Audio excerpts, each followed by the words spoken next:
I welcome you all to the video lecture on the topic present status of Indian agriculture.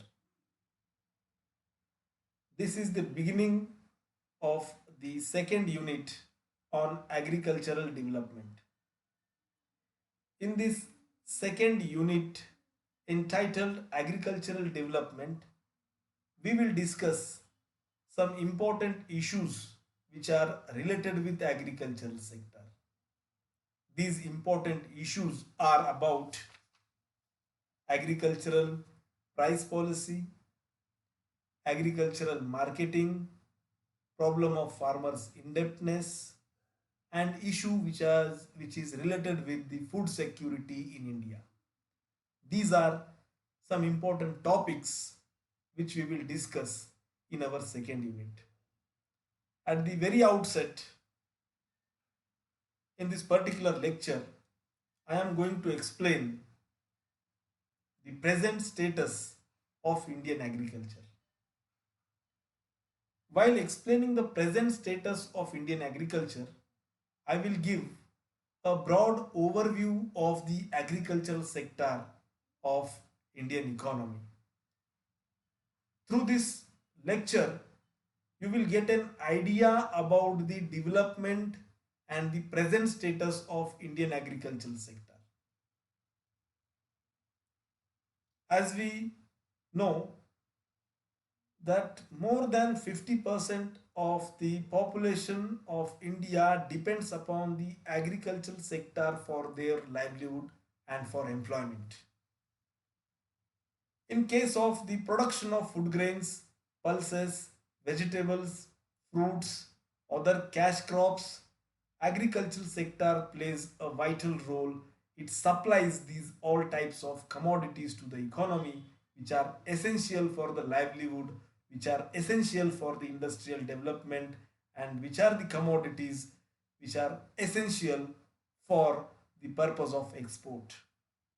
Apart from that, for the general price stability, the agricultural sector plays a pivotal role in the economy. In brief, we can say, in short, for employment generation, industrial development, exports, food supply, and general price stability, agricultural sector plays an important role in Indian economy.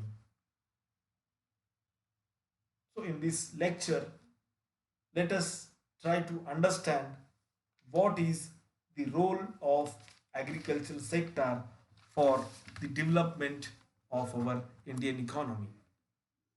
The very first point which we are going to discuss here is about share of agricultural sector in national income. The agricultural sector comprises of various activities. Just agricultural sector means not related with the cultivation and production of food grains, but agricultural sector comprises of various activities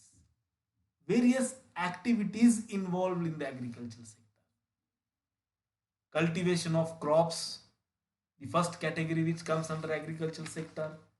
Cultivation of crops means production of food grains, pulses, vegetables, fruits, cash crops. All these activities comes under this category of cultivation.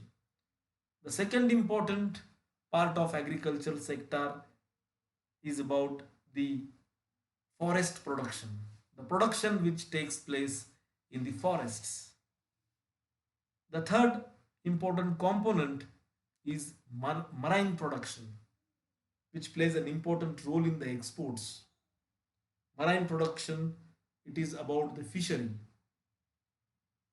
Then next point or the next category is about mines and extraction of natural resources also comes under the agricultural sector.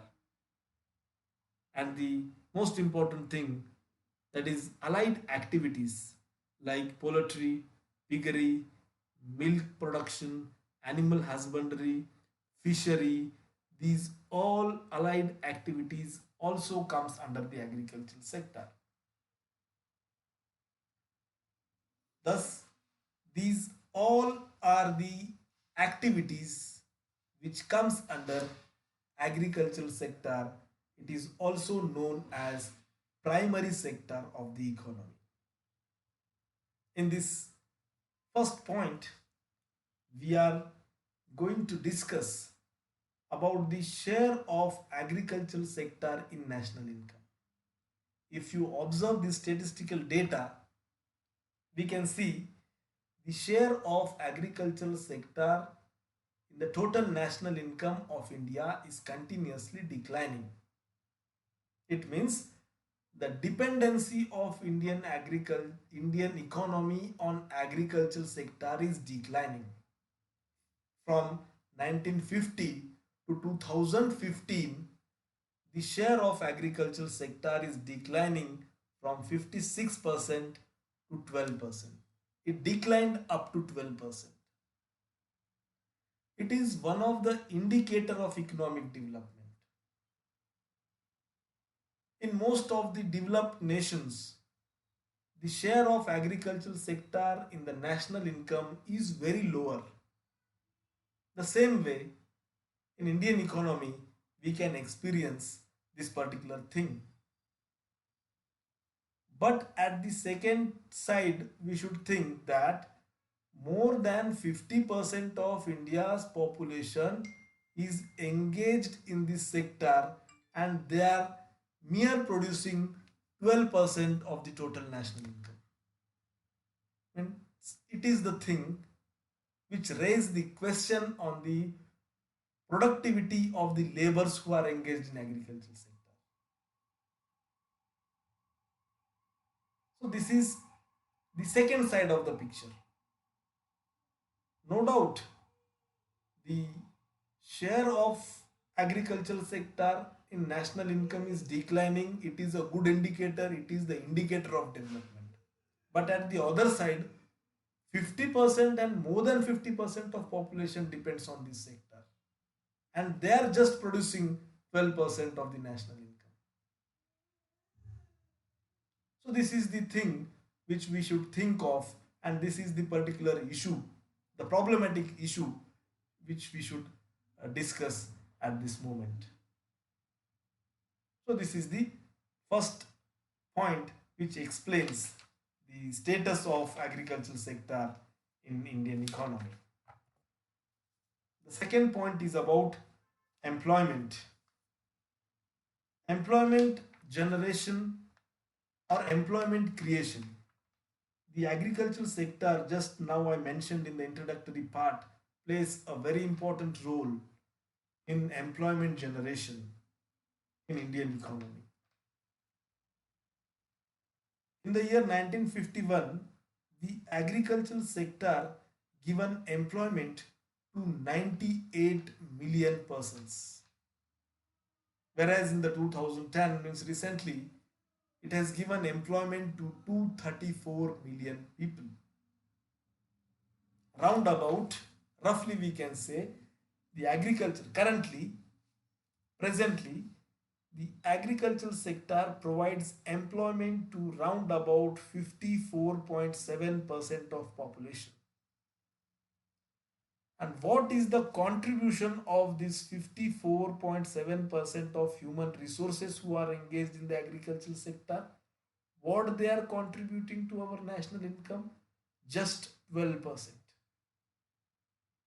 Whereas in other developed countries, if you look towards the data of other developed countries, in France, just 7% of population depends upon this sector. In Australia, only 6% of population depends on agricultural sector for livelihood and for employment. In Japan, only 1% of population. In Germany, 4% of population. Take a look at the picture of India. More than 50% of population still depends on this particular sector after 7 decades of planned economic development. So this is the alarming situation, and we should think over this particular issue, about this particular problem. Therefore, the problem of agricultural sector in Indian economy is increasing its severity. This is the second fact which we discussed now.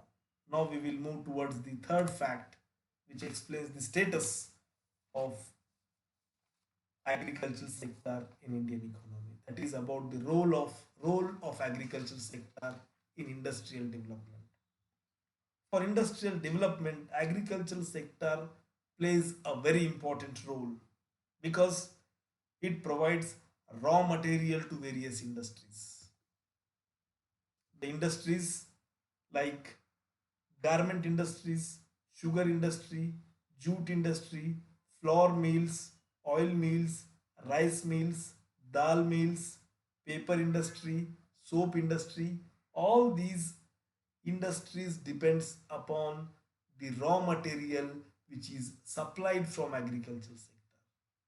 It means the development of all these industries depends upon the supply of agricultural produce.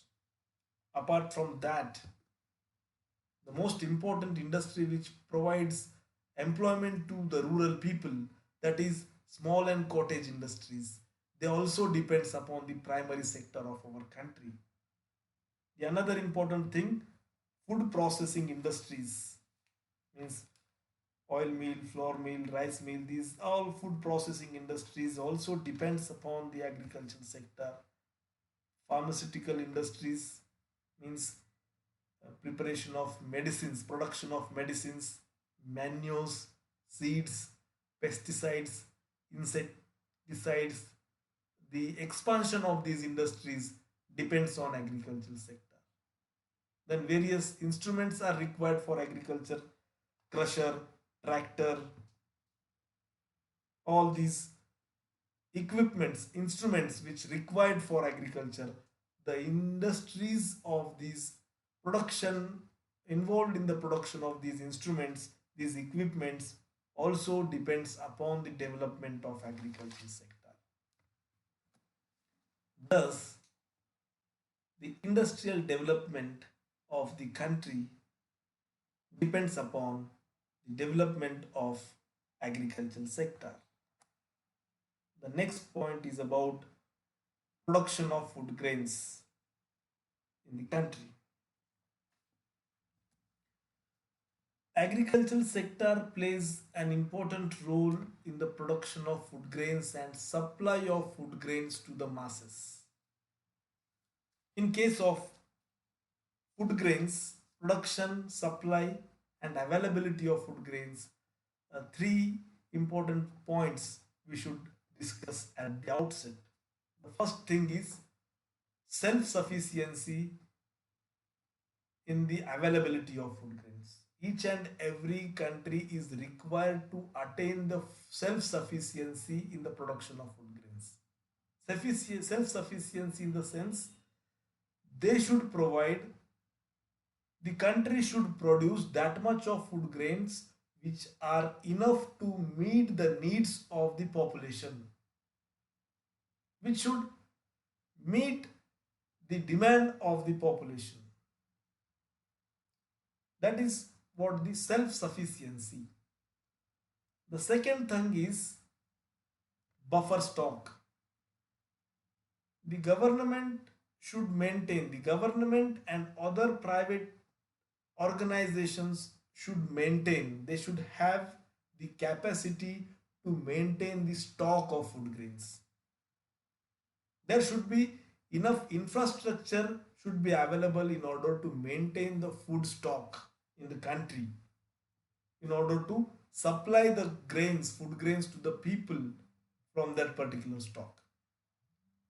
And the third important point is about stability of the prices of agricultural produce, particularly the price stability of the food grains, which should be available to the general public at the stable price.